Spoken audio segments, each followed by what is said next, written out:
Hey gang, it's Michael Kostroff. I've been getting a surprising number of questions lately about memorization.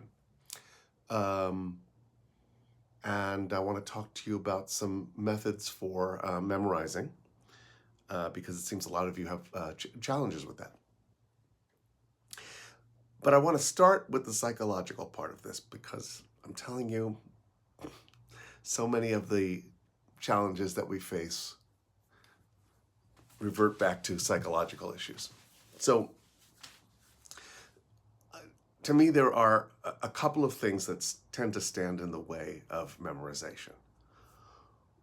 One is that many of you have made it into a test, and it's not a test. It's not a test. It's not a test of your legitimacy. It's not a test of your professionalism. It's not a test. It's a tool. Memorization is a tool just like figuring out your objective, just like character study, just like figuring out what makes the character tick and all the things that we do in our work. I like to memorize because I understand more about the character when I do and more about what the writer is going for.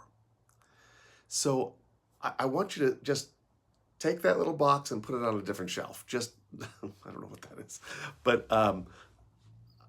I'd like to try to move it out of the category of being a test, something that you could fail at and be punished for, because that's not a thing.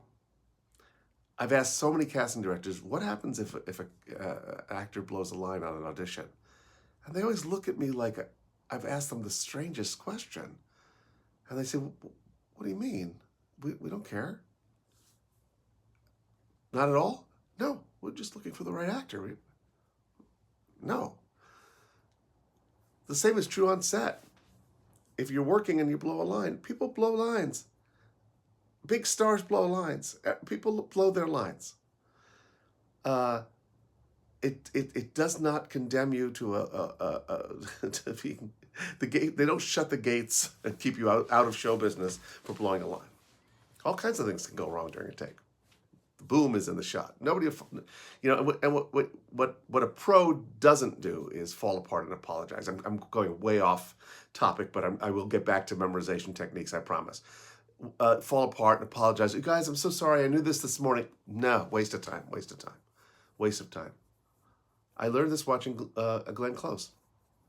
I was doing a scene with her, and she got the line wrong. And she looked down for a second, and she looked back up. And she said the line. Didn't ask them to cut or start again or apologize. So it's not a test.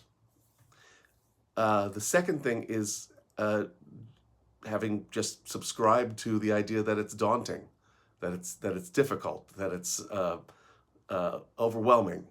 None of these things are true. We kind of made them up. Your brain can do it, and you will be better able to do it if you move it out of this idea that it's a test or that it's daunting. It's really not. It's fun. It's fun. It's information gathering. So, I mean, I'm on a series now. It's a lot of memorizing. I've got big fat scenes that go on and on and on for pages. I want to understand what goes on in the scene. I'm excited to learn why the writer chose the words that he or she chose. And that is a part of my memorization technique. Really panning for gold and trying to understand the exact word choices. I was going to share an example, but I can't because I signed an NDA. So, yes. So part of my memorization technique has to do with, especially if there's something that doesn't come easily to my memorization, I go, let's see. Why those words? Why are those the only words? What makes them inevitable? So let me get to the practical part first, because some of you are probably waiting to hear that. So I use as many different methods as I can. My main go-to is recording my lines. Wait, before I say any of that, Many, many, many people use an app called Rehearsal Pro very successfully, very effectively. I have not gotten into it myself. I just haven't gotten around to it. But so many people recommend Rehearsal Pro. So I encourage that you look into that if you want a good tool for memorization. Easy plug. Everybody seems to love it.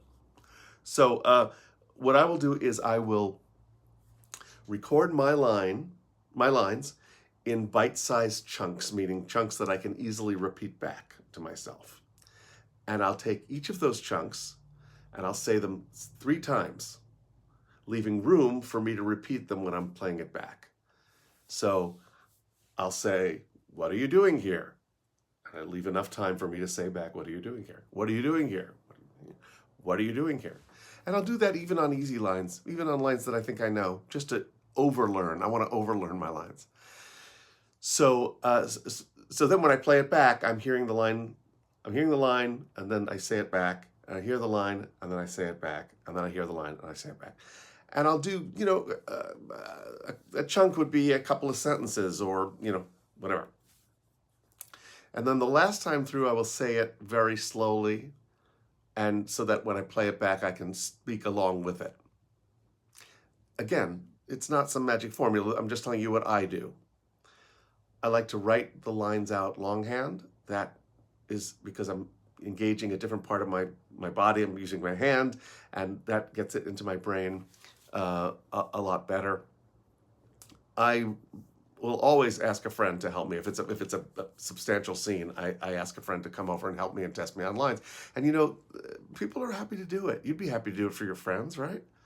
I asked one of my students to help me on lines for this show. So there's something about, for me, if I can pace around the living room and go back a bunch of times and and have somebody on book for me, very helpful.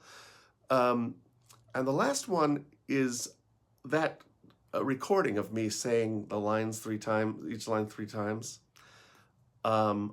I am of the belief that if I play it at a low level as I drift off to sleep, or at a low level while I'm driving, it bypasses the intellect and goes into the machine, I think. I learned that when I took over a role in a play. We had only 8 days left until opening. The person decided he didn't want to do the part. And it was a huge role. And I just played the lines while I slept. At the time, I had some mechanism that allowed me to make it loop again and again. I played it so quietly that it didn't keep me awake, that I was barely aware of it. And I believe that the lines went into my subconscious that way. That's what I think. But again, really taking a deep dive into, why that? And then sometimes I will use tricks.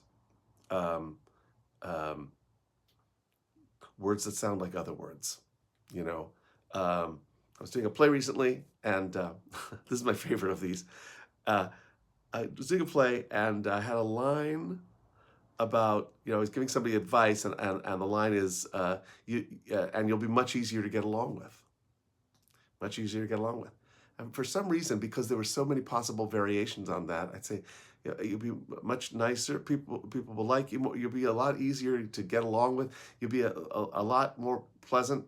And I couldn't nail down much easier to get along with those particular words, because they're so interchangeable with other words. And so I thought, no, I'm going to come up with something. I'm going to come up with something much easier to get along with. And then I realized there's a really sweet cast member named Meg. M-E-G. Much easier to get along with. And I never forgot it again, because I would just think of Meg, who is much easier to get along with than most actors. She's just much easier to get along with. And so, those little tricks are great too. Imagery is great. And it doesn't have to be literal. If the word is try and you think of a tree, and that helps you remember try, those are great. Get creative with it. But get away from the panic of it. Get away from the idea that it's a test, that you're going to be doomed and kicked out of show business if you don't get your lines right. Because that doesn't help you learn them. you know? It's so interesting to me when I'll look at a scene and I'll go, wow, it's a big scene. It's a lot of words. And then I remember that, uh, film and television scripts that, it's a very small column in the middle of the page. It's not really that many words. It's just that, they use a small column to print the dialogue. Uh, and the more I work on it, the more I go, oh, I'm at the end. Um, I think it should be fun. I think it should be fun. And I think the reason to memorize is because it deepens your work. It gives you information about the character and the plot and the writer's intention, and it makes your experience more fun. And that's what it is. It's a tool.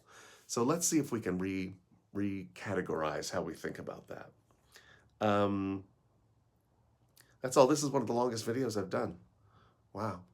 I hope that this is helpful to some of you who have challenges with memorization. Um, but yeah, you don't have to. You don't have to. You can do it. All right. I'll see you next week. No, I won't. I won't see you. You'll see me next week. All right. Bye.